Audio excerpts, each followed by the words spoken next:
Hello বন্ধুরা, কেমন আছেন সবাই? আশা করছি সকলেই ভালো আছেন।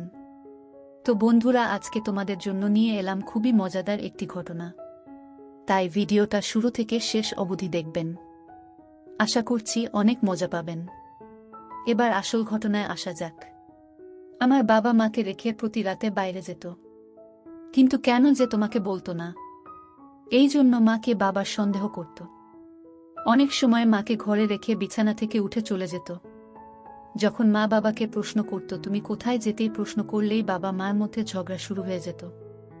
একদিন বাবা কিসের জন্য বাইরে যায় এটা জানার জন্য মা অস্থির হয়ে পড়ে।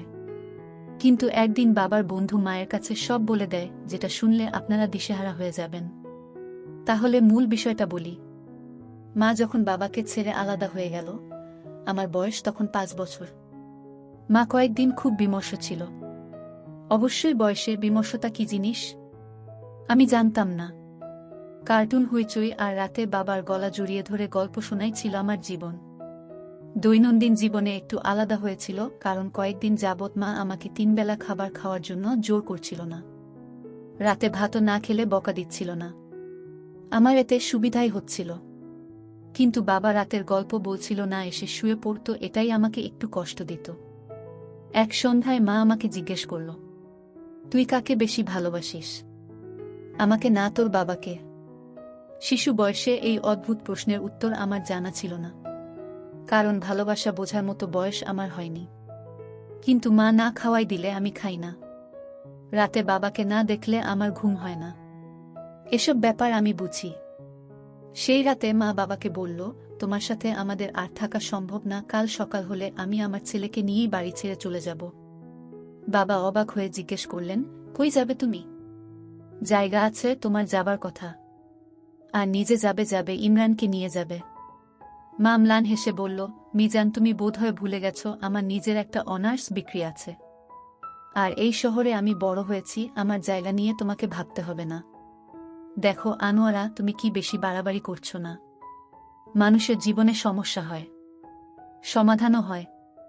তাই বলে এতদিনের সংসার এভাবে ছাড়া যায় না। তুমি যদি এতদিনের সংসারে এমন কিছু করতে পারো তবে আমিও পারব। যাই হোক, কথা বাড়িও না। আমি ঘুমোতে যাচ্ছি, টেবিলে খাবার গরম করা আছে, খেয়ে নিও। সেই রাতে আমি শুয়ে শুয়ে বাবা মায়ের মাঝে কি হচ্ছে কিছুই বুঝিনি। শুধু মাঝে ফুপিয়ে ফুপিয়ে কাঁদছে। এটা শুনেছি শিশুরা নাকি অনেক জটিল জিনিস মাঝে মাঝে বুঝে ফেলে।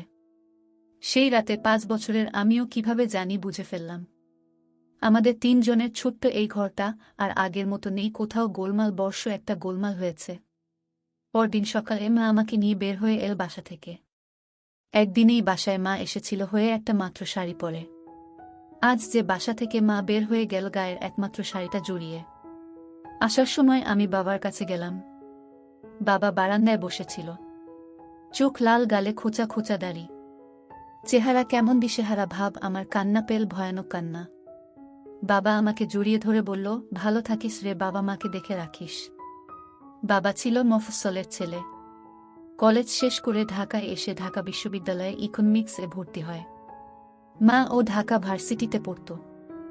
মায়ের মুখে শুনেছি মা ছিল বড়লোক ঘরের মেয়ে। আমার নানা ভাই ছিলেন ব্যবসায়ী মানুষ। 2 ভাই বোনের মধ্যে মা ছিলেন ছোট। সেই তিনি হঠাৎ দেখায় নিজ ভার্সিটির 1 বছরের সিনিয়রের প্রেমে পড়লেন এবং ভুল করেই বললেন, এটা নিজেও বিশ্বাস করতে পারছিলেন না। কিন্তু সব দ্বিধা চলে গেল যখন প্রথা ভেঙে হয়ে মাকে দেখা যেতে লাগল ইকোনমিক্স বিল্ডিংয়ের সামনে। একদিন ভয়ে ভয়ে মা একটা চিঠি লিখল। এরপর বাবাকে সামনে পেয়ে ডাক দিল, ভাইয়া শুনুন বলে চিঠি হাতে দিয়ে রিকশায় উঠে চলে এলো। এরপর 2 দিন মা ভার্সিটিতে যায়নি। 3য় দিন যখন ক্লাসে ঢুকতে যাবে দেখে বাবা তার ডিপার্টমেন্টের সামনে দাঁড়িয়ে আছে। বাবা ডাক দিল, এই মেয়ে কি যেন নাম, আনোয়ারা, এদিকে আসো। মা বলল, আমার ক্লাস আছে। বাবা ধমক দিল, এদিকে ডাকছি না। মা এলে বাবা বলল, রিকশায় ওঠো। কেন? এত প্রশ্ন কিসের? উঠতে বলেছি, উঠো। রিকশা নিয়ে তারা উত্তরা মোড়ে গেল। বাবা জিজ্ঞেস করল, কি খাবা, কাচি না তেহারি? মা বলল, আমি বাইরের খাবার এত খাই না। বাবা বলল, আজব যন্ত্রণা হলো, এখন থেকে অভ্যেস করো। আমি বাইরের খাবারই খেয়ে বেড়াই আর পড়ালেখা করোনা নাকি বাংলার ছাত্রী হয়েও এক প্রেমপত্র নয়। এটা বানান ভুল করেছ। এর পরের সময়গুলো তাদের খুব অসাধারণ ছিল। বাবা ক্লাস শেষ করে মায়ের জন্য দাঁড়াত মাকে নিয়ে রিকশায় ঢাকার সব রাস্তায় দেখা করত। রাস্তার পাশের সব খাবার খেত। আর মা বাবাকে ছেড়ে দিত। বাবা শুনত আর হো হো করে হাসত। মা বাবাকে ভালোবেসেছিল, বাবার প্রতি মুগ্ধ হয়েছিল। এতটা যতটা হলে একটা জীবন অনায়াসে কাটিয়ে দেওয়া যায়। অদ্ভুত সুন্দর দিন পার করতে করতে বাবা অনার্স পাশ করল। মা তখন ফাইনাল ইয়ারে আমার নানা মায়ের বিয়ে দেওয়ার তোড়জোড় শুরু করল। আমার বাবা তখন বেকার। মা একসময় না পেরে তার বাবাকে ভালোবাসার কথা বলে দিল। সেখানে বাবা ছিলেন সদ্য পাশ করা একজন বেকার, যার নিজের বাপের ও টাকা পয়সা নেই। চিরাযত নিয়ম অনুযায়ী আমার নানাও বেঁকে বসলেন।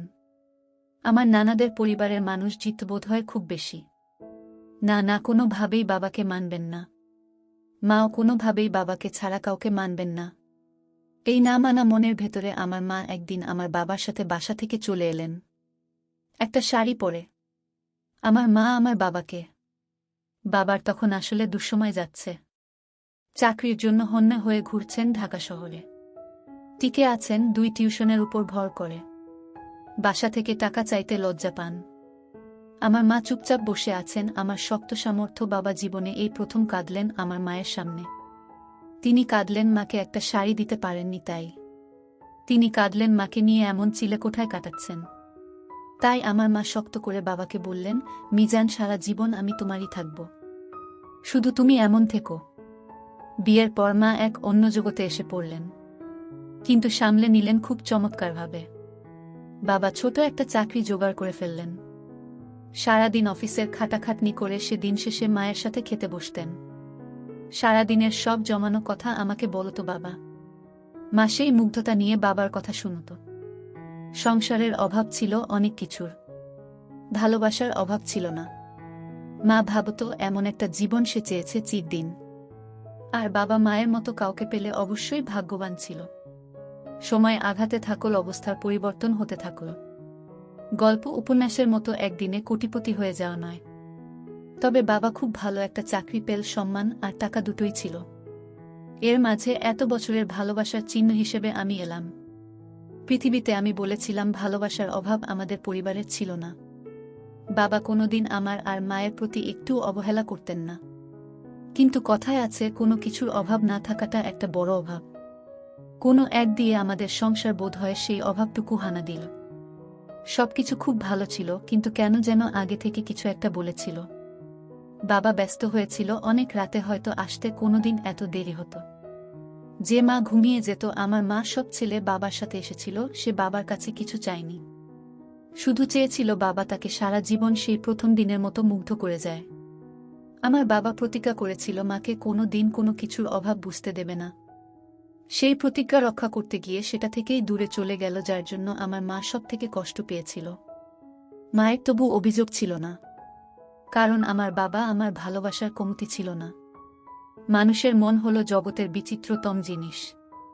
তাই লেখক বলেছিলেন, মানুষ বেঁচে থাকে বদলায়, ক্ষণে ক্ষণে বদলায়। আমার বাবাও হয়তো বদলে গেছিল একটু আধটু, কিংবা কে জানে হয়তো অনেকখানি। আমার মায়ের চোখের দিকে তাকিয়ে কতদিন ভালোবাসার কথা বলেনি, কতদিন নিজে থেকে বলেনি তোমাকে ভালোবাসি, বা আমাদের পুরনো কথাগুলো মনে পড়ে। আমাদের প্রতি মায়ের প্রতি তার দায়িত্ব অবহেলা ছিল না, কিন্তু সেখানে কেমন একটা অবহেলা আসতে লাগল, যেখানটায় সবথেকে বেশি যত্ন নেওয়া দরকার। বাবাকে নিয়ে কিছু কথা শুনতে পেল। মা বিশ্বাস করতে পারত না। এক দুপুরবেলা মা নিশ্চিত হল তার ভালোবাসার মানুষটার কাছে সে পুরনো হয়ে গেছে। তাই এত বছর পরে সেই মানুষটা আজ এমনভাবে পাল্টে যেতে লাগল।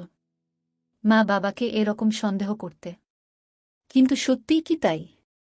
আয়নার সামনে বসে সারা দুপুর আমার মাকে ছিল। আমি কিছু বুঝতাম না। আমি মনের সুখে কার্টুন দেখছিলাম। পরের দিন সকালে এক কাপড় পরে মা বের হয়ে এলাম আয় নিয়ে।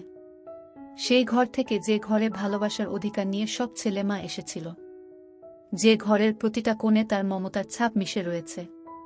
চিরকাল ভয়ানক জেদি মা আমার নানার বাসা থেকে বের হয়ে এসেছিল একদিন, আর ফেরেনি। অনেক বছর পর আবারও বাসা থেকে বের হয়ে এলো। আমি আর মা ছোট একটা ভাড়া বাসায় উঠলাম। সেই বাসায় অতি দলটি এমন মানুষের দেখা পাওয়া যেতে লাগলো। আর এক শ্রেণীর খেলা, তাই মহিলারা আসতো যারা ইনিয়ে বিনিয়ে দেশের সার কথা এটাই বলতো যে তাদের হাতে ভালো পাত্র আছে, চাইলে বিয়ে করে নিতে পারে।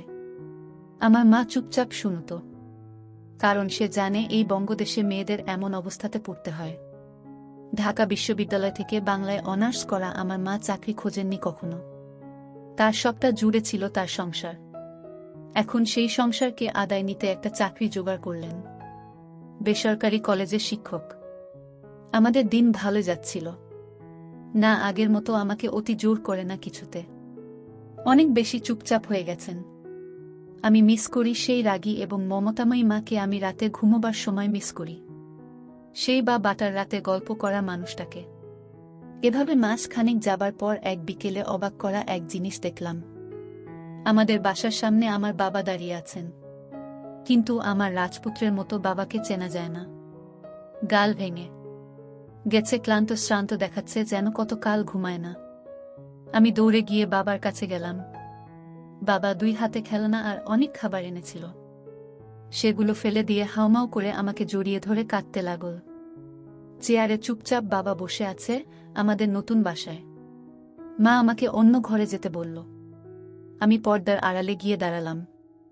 বাবা মাকে বলতে লাগল, আনোয়ারা, আমি শরীর, তোমরা যাবার পর দিন থেকেই বুঝেছি আমি ভুল ছিলাম। সবটা আমার অপরাধ। আমি সারা জীবন তোমাকে চাইতাম। আমি যে কতটা চাইতাম, কতটা চাই তোমার থেকে বেশি কে জানে। আনোয়ারা, প্লিজ ফিরে চলো, প্লিজ, আমি ঘুমাতে পারি না। আমি এই এতগুলো একটু একটু করে পাগল হয়ে যাচ্ছি। মা শান্ত হয়ে সব শুনল। তারপর বলল, মিজান, আমি বিয়ের রাতে তোমাকে বলেছিলাম তোমাকে ছাড়া একদিনও বাঁচব না। অন্য আর কিছু আমার চাই না। আমার সব ছিল, আমি সব ছেড়ে এসেছিলাম। মিজান, আমি তো সেদিনই মরে গেছি, যেদিন তুমি আমাকে ঘরে রেখে প্রতি রাতে কোথায় যেতে। আমি তোমায় বারণ করলেও তুমি আমায় একা ঘরে রেখে রাতে কোথায় যেতে।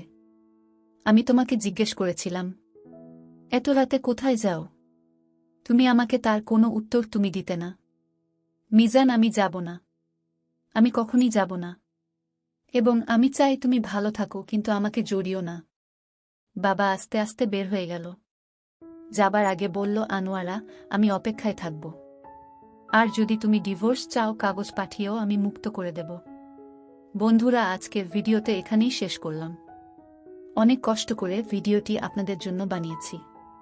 যদি ভিডিওটি আপনাদের ভালো লেগে থাকে তাহলে একটা লাইক করবেন এবং চ্যানেলটি সাবস্ক্রাইব করবেন।